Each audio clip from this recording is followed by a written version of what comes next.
You're muted. Somebody was about to knock on my door and I had to. Uh-oh. We love technology around here. My name is Angie, and I am the co-founder of Legacy Business League, and I'm on the executive board of directors. And today, I think we have a wonderful topic, some great a co-host, and a wonderful special guest here with us today. I will talk a little bit about our mission when we're wrapping up. Many of you who are tuned in are already with us today pretty much know what we're about. But if not, if it's your first time, we're the Legacy Business League. We are a minority chamber of commerce. We try to bring relevant and timely information to those that want to be engaged and be more inclusive, culturally competent, and sensitive to create a culture on the Mississippi Gulf Coast where we can celebrate one another's differences and help each other in our mission. So today we have Ms. Carmelita Scott with us and Mr. Rob Hill, and I'm going to start with Carmelita. Please go ahead and introduce yourself, and Rob, you're muted just in case when I call on you in a second, you know that. So Carmelita, please tell us who you are and why you're joining us today. Yes, good morning, everybody. First of all, I'm excited to be here. I feel like I've made it because I've made it to a Legacy Business League, Legacy Talk series. As Angie stated, my name is Carmelita Scott, and I chair the Mississippi Gulf Coast Chamber of Commerce's Diversity Council. I've held that position for the past 3 or 4 years. This year, in light of what was going on in the world, I think we could say we've decided to elevate that position to the coast chamber level. So just excited to be here with you and Rob today to discuss a very timely topic. Yes, and we can talk a little bit more about why the Mississippi Gulf Coast Chamber of Commerce has that and how it got started in a little bit as well too. Rob, we're going to go ahead and introduce you. You are the state director of the Human Rights Campaign for Mississippi. Tell us a little bit about yourself and what is the Human Rights Campaign? Yeah, I am happy to be with y'all. Thank you so much. It's been a pleasure to really get to know a lot of the folks on the Gulf Coast with the chamber and with the legacy. I really appreciate the work that you're doing on the Gulf Coast and beyond, absolutely, for that matter. But yeah, I'm the state director for the Human Rights Campaign in Mississippi. If people don't know the Human Rights Campaign, we're the nation's largest civil rights organization working for LGBTQ equality. Our mission is that we envision a world where lesbian, gay, bisexual, transgender, and queer people are ensured equality and embraced as full members of society, at home, at work, and in every community. So that's the work that we're engaged in this country, in this state, and actually through our global program as well. But I'm fortunate to have been in this role for a little over 6 years now. I started in 2014. I'm a lifelong Mississippian. The only time I was out of Mississippi was the 3 years that I went to divinity school, where I studied to be a ordained United Methodist minister. So, you know, my previous career is a part of what brought me to this, but served as a United Methodist minister for 12 years in Mississippi, almost 10 years here at Broad Meadow United Methodist Church in Jackson before I started this role. So I tell people I didn't leave the ministry. I just got a larger congregation called Mississippi. A more wonderfully diverse congregation, even though I was fortunate to serve a diverse congregation in the time that I was a pastor. But anyway, that's just a little bit. You're welcome to ask me some more questions about. Sure. When you talk about the initiatives to really kind of change the hearts and minds, when you read about the Human Rights Campaign, that's actually part of the mission or the things that you're trying to do. How do you go about doing that as an organization to change the hearts and minds of people is it through awareness and education? And if so, what initiatives are you implementing? Well, that's a really good question. Obviously we work to change policies, we work to change laws, but very often when laws change, that doesn't automatically mean that hearts and minds are changed around those issues. And we know that happened in 2015 when the Obergefell decision came down that legalized same-sex marriage for across the country, or marriage equality as we like to refer to it. Hearts and minds didn't change around that issue. And so we saw an onslaught, a backlash of legislation in Mississippi and throughout the country, we were able to defeat a lot of that, those bad bills, but some of those like HB 1523 passed in Mississippi. But yeah, so some of the things that, honestly, one of the things that we started when we launched this program in 2014, we started a campaign called Love Your Neighbor. Excuse me, it was All God's Children campaign. We did Love Your Neighbor later. But the idea of that campaign in 2014 was not to invite people to vote in a particular way, or it was just to get the conversation started around LGBTQ people and our issues. And so I remember the day that my supervisors at the time got on the phone with me and said, we need you to find a few people to be a part of this campaign. We were going to do videos, we were going to do direct mail, some commercials and stuff like that, a lot of social media around that. And they said, we need you to find an LGBTQ police man or woman, or somebody who's a veteran, or somebody in the military. We need a preacher. We need moms of LGBTQ folks.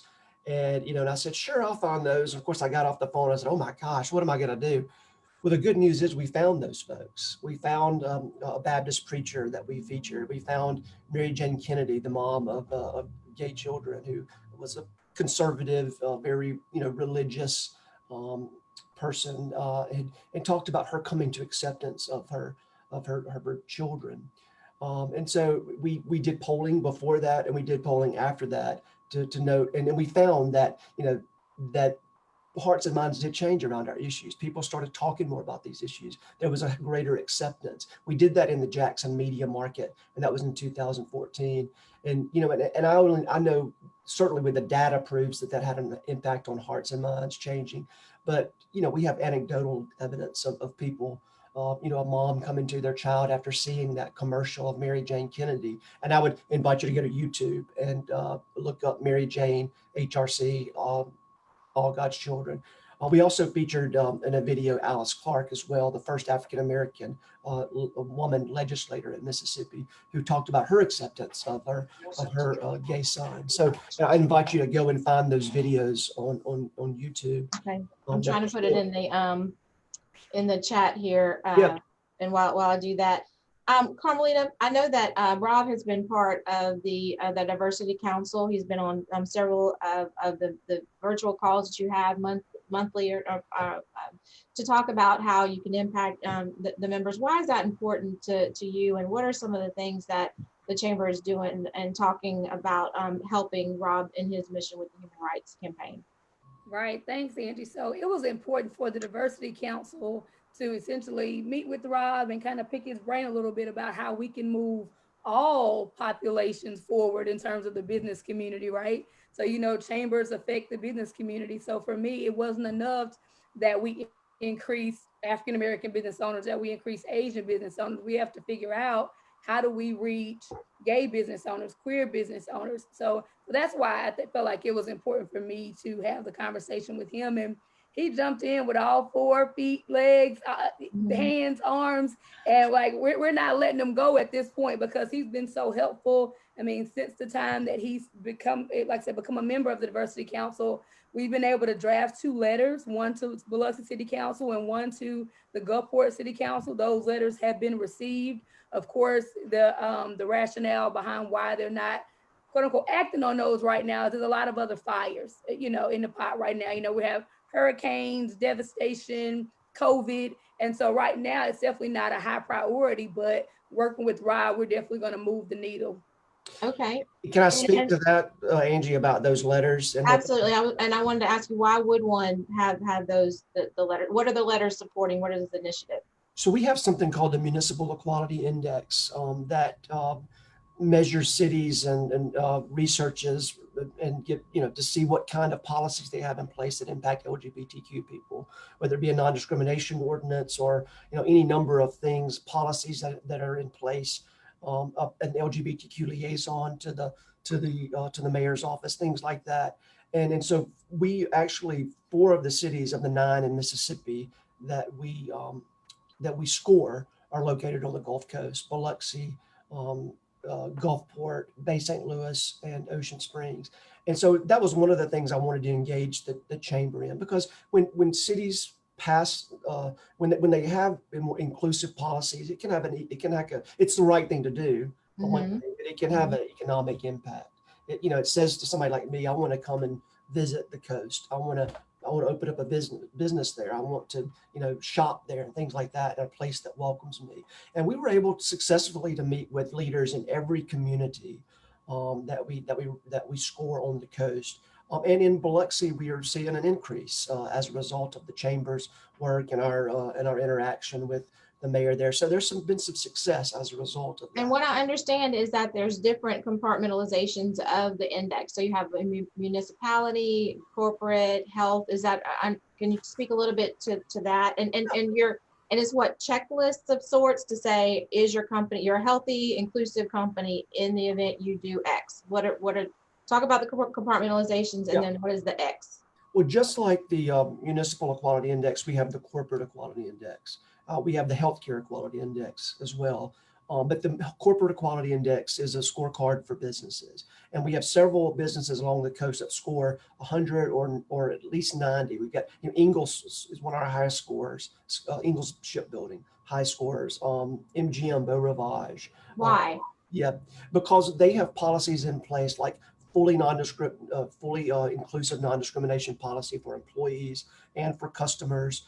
They have, training and things like that that is fully inclusive of the of LGBTQ folks. So when they're talking about their diversity training and things like that, it includes LGBTQ people.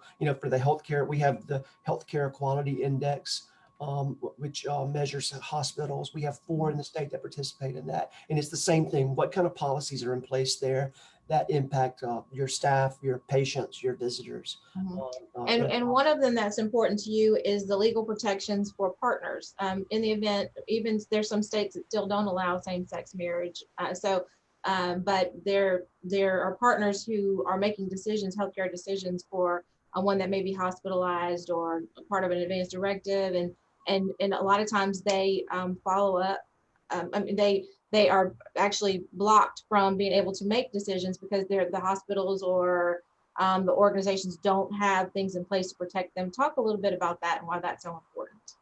Yeah, I mean, it's in the event of, say, for instance, I'm in the hospital and I can't make decisions, and there's somebody needs to be there to make those critical healthcare decisions. A lot of places, like if we go to UMMC here in town, my office is in Jackson.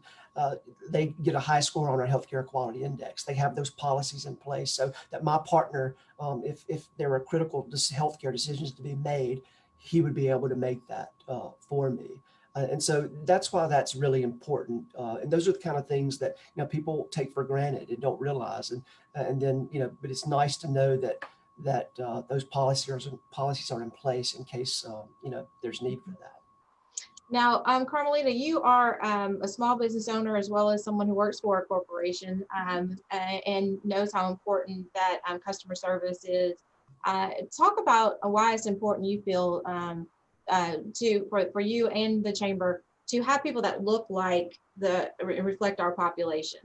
You know how important it is for Black-owned businesses to do business with Black-owned businesses. How for chamber, the chamber organization, if they're recruiting members to do businesses with them.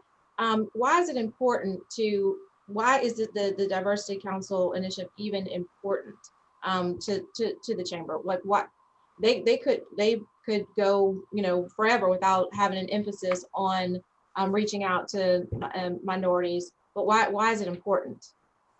I'm going to piggyback on something that Rob said earlier, but the first thing I'm going to say is all dollars are green. Dollars don't have different colors on them. When you transact on the transaction, you don't know that dollar came from a Caucasian, African-American, whatever. So that's the general basis. And I think that corporate America, the business community, they're starting to figure out, listen, if this one person comes in my store and is treated badly, we may be closed the next week because they can take their dollars and they can walk. So for me, I definitely, and just in my role, I kind of call myself a bridge, right? Like I want to bring this business owner to the table and let them talk to this customer. Why are you not frequenting that business anymore? Why don't you feel comfortable in that space? It's the same thing for minority businesses. Why haven't you felt comfortable assimilating with the Gulf Coast Chamber of Commerce before in the past? So all of those things start with conversations. And so because, like I said, I chair the council and I consider myself a bridge in my personal life, that's just what it's going to take. It's going to take conversations. And like I said earlier, all dollars are green. And this is to Rob's earlier point about you have to change the hearts and minds of people, right? And so we are in the Deep South.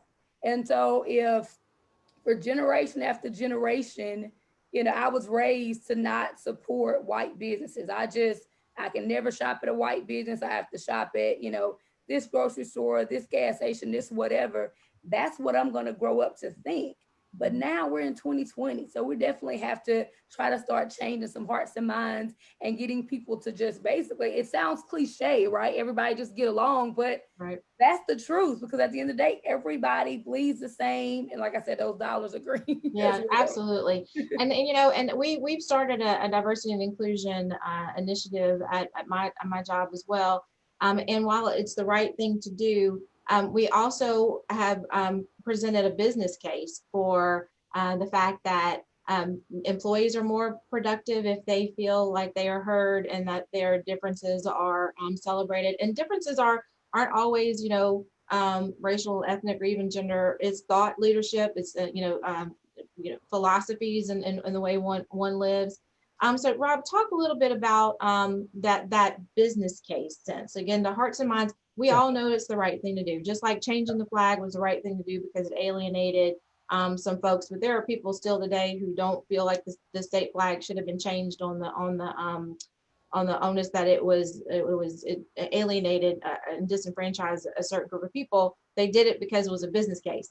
And that the perception that the Deep South, like Carmelita talked about, is putting off a perception that we are not inclusive. Talk about the importance of celebrating and or at least acknowledging the LGBTQ community. Yeah, sure. I mean, that's you're right. I mean, I want to go back to that why it's important, because we don't have what's important for businesses to make sure that people know that they're welcome. They're specifically LGBTQ people, because we don't have a statewide non-discrimination law that prohibits a business or a place of public accommodation from denying service to somebody because of their sexual orientation or gender identity. We don't have that on the federal level. We're working to change that through the Equality Act, which we got through the House of Representatives.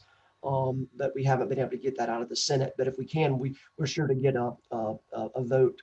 If we can get a vote on the Senate, pass that, we could get that once and for all signed by the next president. But yeah, because of that, it's important for businesses to say LGBTQ people are important. You know, one of the things that I've gotten to be a part of is at businesses all across the state are opening up their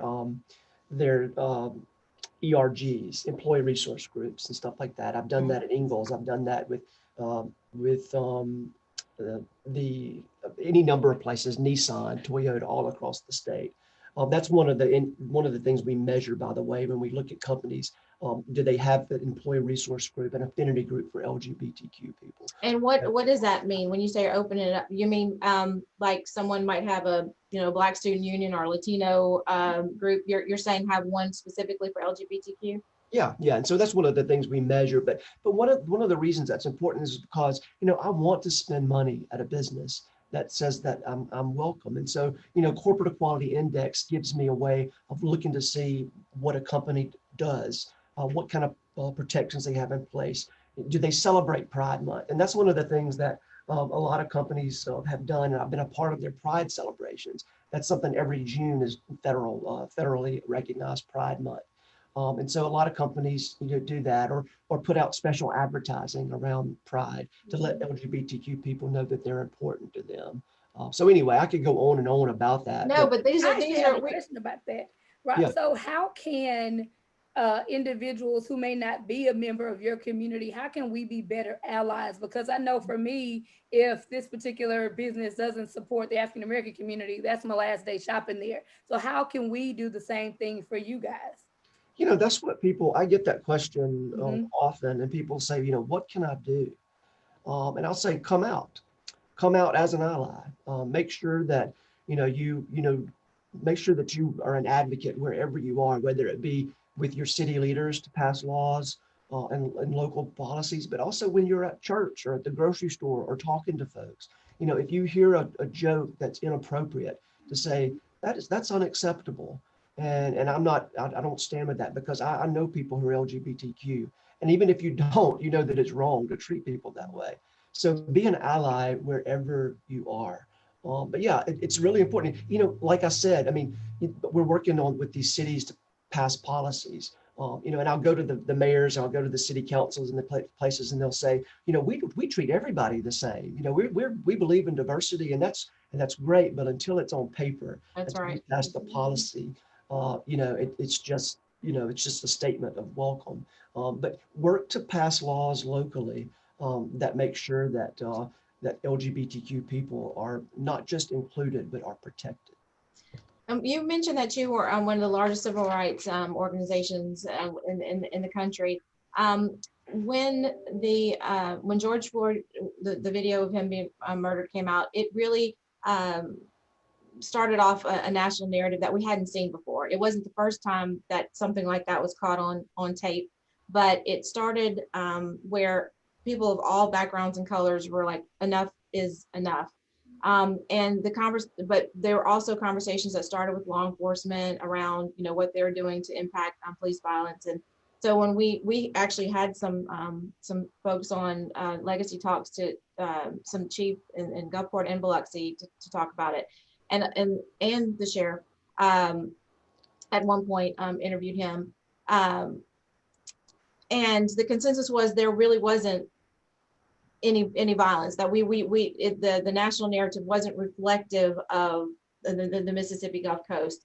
Do you feel that that's the same with LGBTQ community, the awareness? And what I mean is, like, there are violent acts that are happening throughout the country. There's still very discriminatory things that are happening. People not, bakeries not making cakes for same-sex couples. Yep. Do you hear about those things on the coast in terms Yeah, of blatant discrimination?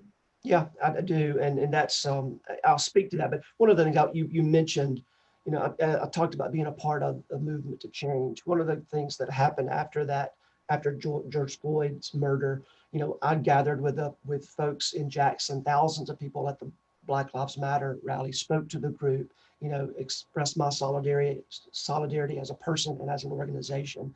And one of the things that those young people demanded was a new flag. And in just a month later, it happened because people got out and spoke and raised their voice. And so they called a call for action, a demand, and it got met thanks to so many people around the states, thanks to businesses, thanks to SEC football. Right, and the NCAA too, yeah. I wish that they would Just speak the money, more. like Carmelita said, the money's green. When you start affecting people's pocketbooks, that Yeah. that was a game changer. Yeah, and when we had that terrible law HB 1523 that passed, it wasn't because businesses didn't speak out about it. They spoke out across the state that this is bad for business. Our model is to treat everybody with respect. Everybody is important. The business community gets it. We're still working on with our lawmakers to change that and get it. But as far as violence goes, one of the things that we're working on is updating our hate crimes law to include sexual orientation, gender identity, and and disability, because those are what the federal law, the Matthew Shepard James Byrd Act that was changed, that went into effect in 2009, signed into law, got bipartisan support, was passed and signed by President Obama. That was great in a huge thing, and because of the things that happened, like to James Byrd in Texas, the murder of him, and because of Matthew Shepard, people saw those stories and they saw, this is why it's important to change the law to make sure that people are not targeted because of their sexual orientation. But yes, we know, and one of the reasons we're changing that on the state side is because when that happens in a community, we very often we wait on the FBI to have to jump into something to investigate it. And so local law enforcement don't have the tools to investigate something as a hate crime against LGBTQ people because we don't have that in state law. Now we've gotten that, we've had Republican and Democrat sponsors on that, because one of the things we found that not everybody agrees on marriage, but most people agree, or even on non-discrimination, fully inclusive non-discrimination protections. Most people believe that you shouldn't be hurt because of who you are and because of who you love. And so each legislative session, we have been able to get that further and further, to a vote. And so we hope this year to do that. We'll have, again, Republican, Democratic sponsors. We'll have Republican and Democratic support for that. So we're hoping to do that. One of the sponsors we had was Bryce Wiggins from Pascagoula in Pasco. Wow. Fantastic. So we were really glad to have his support for that. Okay. But anyway, so yes, in fact, this summer, I know about a story in Biloxi where a gay couple were visiting from New Orleans, and a guy was targeted and assaulted outside of a casino down there. And he says that it was because of the guy was hurling homophobic slurs at him. But because we don't have state law, Yeah. that would That's enable so hard to law believe. enforcement to investigate that. Yeah. We can't Harassment is investigate that as harassment. Yeah. hate crime. Yeah. Right now we have to wait on enough evidence, or we have to wait on, something. Well, like for instance, the first hate crime that was sentenced under the Matthew Shepard James Byrd Act actually happened in George County, because a transgender woman was murdered in Alabama and her body was brought over to Mississippi. Right. Because of the interstate nature of that, that the FBI was able to jump into that. But we have crimes, and you talk about people that are targeted.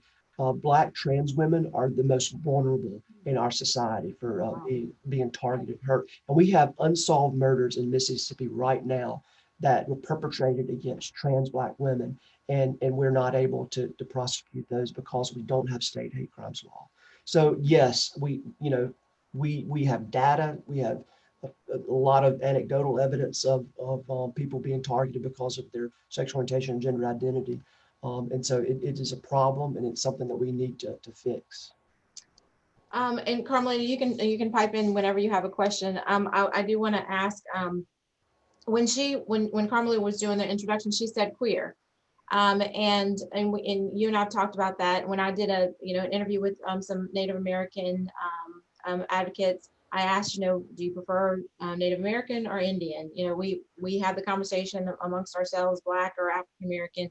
Can you educate us on the language? This is part of the cultural sensitivity and the understanding behind, LGBTQ. And I've heard LGBTQ plus or IA or, so queer is obviously appropriate. But can you give us some differentiations and what is, so we can be sensitive to the language? Yeah, I mean, queer, obviously, it's a word that's been reappropriated. And you certainly can use it in a negative way, and people do. When people say it, how they, but it's become an umbrella term for the LGBTQ community. So a lot of people would just say, the queer community.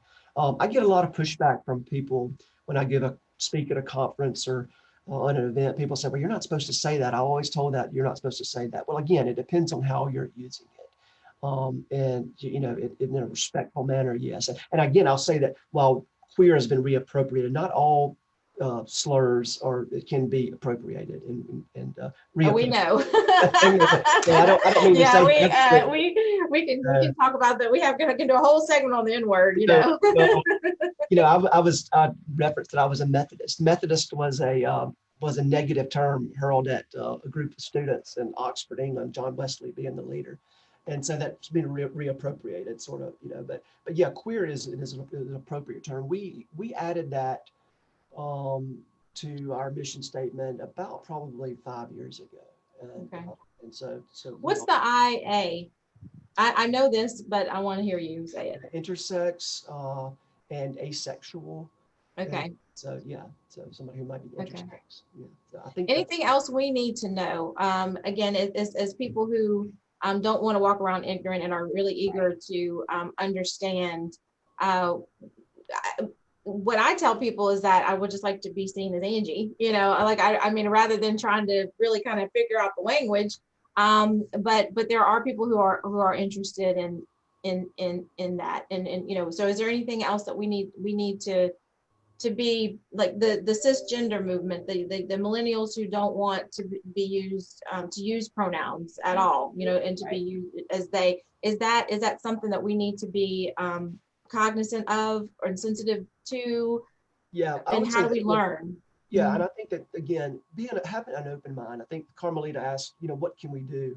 Get to know your neighbors who are LGBTQ. Find a way to reach out and have a conversation with them. Okay. We're not a monolith as a community. I'm a cisgender, meaning, cisgender person, by the way, you said that word. I just want to make sure people know that that's somebody who was, I was born and identified as a male, and I identify as a male, as opposed to somebody who is transgender, who was identified at a different gender than what they are and what they are in their mind. And so that their gender identity, when we say gender identity, that's what we mean by that. But yeah, you mentioned, just getting to know things like pronouns. One of the things that I think that's really important is to start a meeting saying, my name is Angie and I use she, her pronouns. My name is Rob, I use he, him. Oh, wow. There are people who use they, them because they don't live on, they don't operate out of the binary that that most of us have come to know or operate out of. So, there's, getting to know things like that, but that's why people, use they, them or something like that, or she. And we really have and Carmelita, it looks like you have something to say too. I know we have a lot to learn from the younger generation. I have, my son is 26 and then my nieces and nephews, and they're adamant about it. Like, why do you have to identify anybody at all? What is the big, why are we so consumed with that? And it's like, it was the way we were raised. We didn't know that we were being exclusionary. Go ahead, Carmelita. Well, yeah, I wanted to piggyback on something that Rob said and ask another kind of philosophical question. You reference how when you start a meeting, to kind of identify how you want to be addressed. Well, I was on a Zoom meeting and I saw like the person that was hosting the meeting, they had the parentheses, he, him. And so I put mine, I was like, well, this is something we're doing. Let me put mine in there. So I've already started on that trend, I guess. But I did kind of want to ask almost like a philosophical conversation in terms of Mississippi. We've kind of just recently gone through the election again, not to get too political, but I feel like Mississippi is changing. So, how we have kind of separate events. You may have an LGBTQ festival, a Black Arts Festival. It's like, how important do you think those kind of movements are to the larger movement? Because at one hand, we're like, let's all come together. And then another hand is like, let's separate and host our own event. Yes. I'm just curious about what your thoughts are around that. Well, those are vital. People don't always feel welcome in certain settings. And so, for a long time, the gay nightclub or bar was the place where people felt safe. The pride movement that we have, it actually was what started the LGBTQ rights movement. It started with Black trans women who were being targeted for who they are. And so that's what began this movement. But so, those are really important events, and y'all have several on the coast, and we've sponsored those and participated in those events, Pride and Gulf Coast Equality Council and festival and things like that. So, that's another great way to go out and, take your kids. They're family friendly events. Where people get to know, and a lot of the businesses on the Gulf Coast help sponsor that, set up at those. I mentioned Ingalls Shipbuilding, a lot of the casinos. Where do we find out that information? I mean, I guess it's like anything where I'm hoping that people are maybe even sending it to the Tourism Commission. They have a joint event center where they post events, tying into Facebook pages, maybe your Facebook page, or because I miss them most of the time. It's usually being highlighted on the news, and I just feel like I'm not tapped in, and I want to be tapped in, Rob. Yeah. So well, well, one, you can go to HRC Mississippi. We try to Okay. publicize those because generally we are at those events. As we're selling merchandise and things like that. And one of the reasons we sell, we have cool merchandise that we sell. And we don't just sell those to have a cool T-shirt. We get your information. We get to interact with you, get you engaged. And give that to me again, because I'm going to put that in the chat. HRC Mississippi is our Facebook page. And Mississippi is MS or all spelled out? All spelled out. Yeah, okay. On that, and you can go to my. I think my page is open for anybody to look at. But .com or .org? I want pardon. .com or .org? We actually you can look up Project One America or go to hrc.org. That's where you can. That's our national website, and we have a page for Mississippi there as well.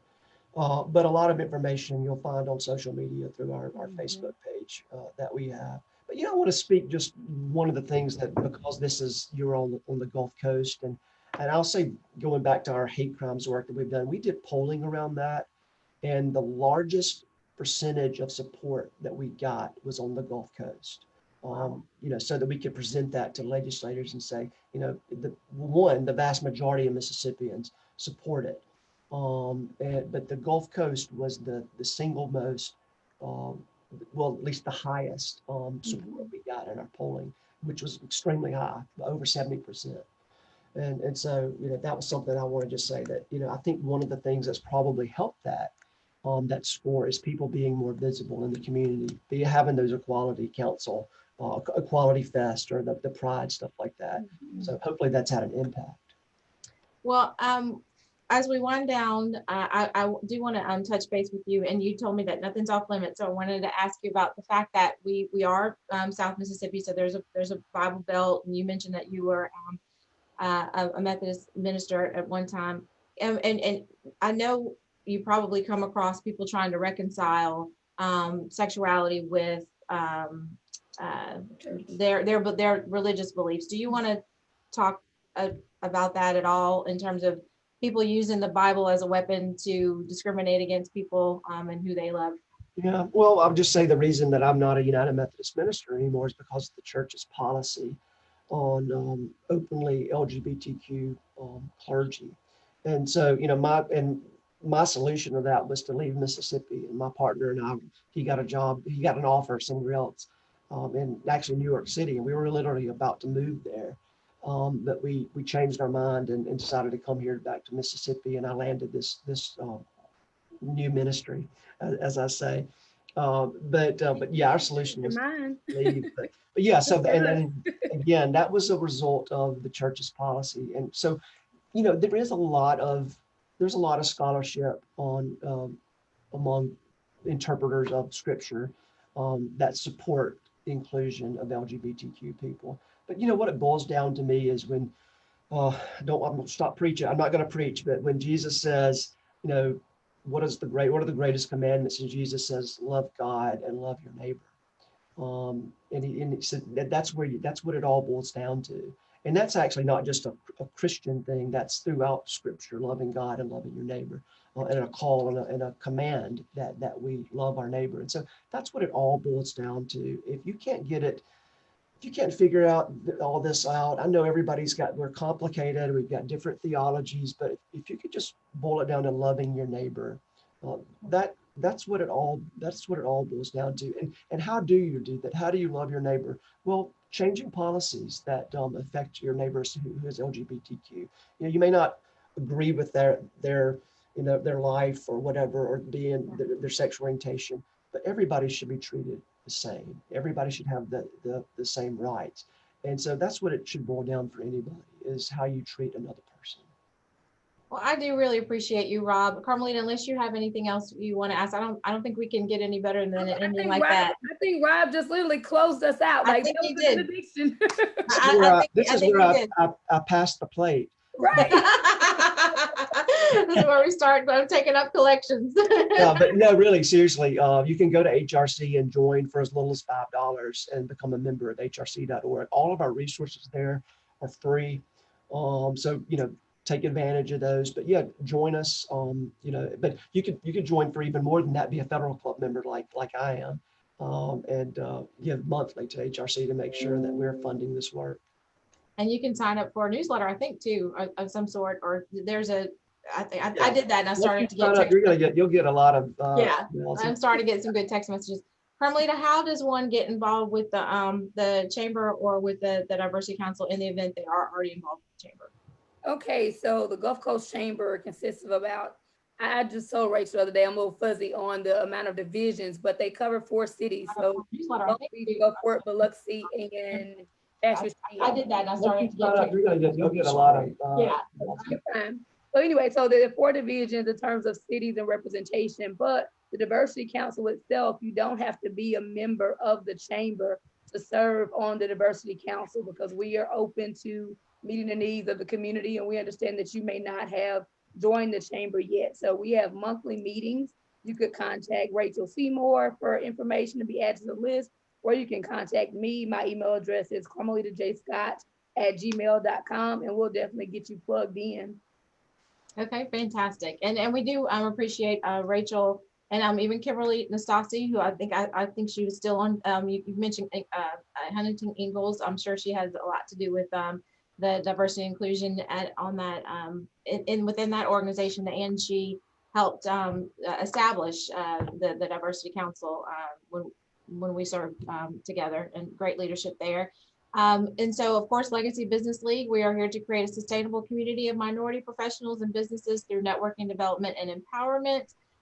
We are going to continue our legacy talks. We have some great speakers coming up, and I want you to be tapped in by looking at our Facebook page, legacybusinessleague.org. You can email us, and we respond with any information about how to get involved. And I look very forward to continuing a partnership with the Mississippi Gulf Coast Chamber of Commerce and with Rob Hill with the Human Rights Campaign, because we have a lot of work to do to change minds and hearts and policies and initiatives so we can make a more inclusive society for the Mississippi Gulf Coast. Thank you both for being with us today. And if anybody out there needs anything, you know how to get in touch with us. Thank you. Thank Thank you y'all so much. Thank you to Legacy, and thank you to the Chamber. We're really have enjoyed the relationship and look forward to continuing that and doing some great things. Fantastic. Thank you so much. All right, see y'all. Bye-bye.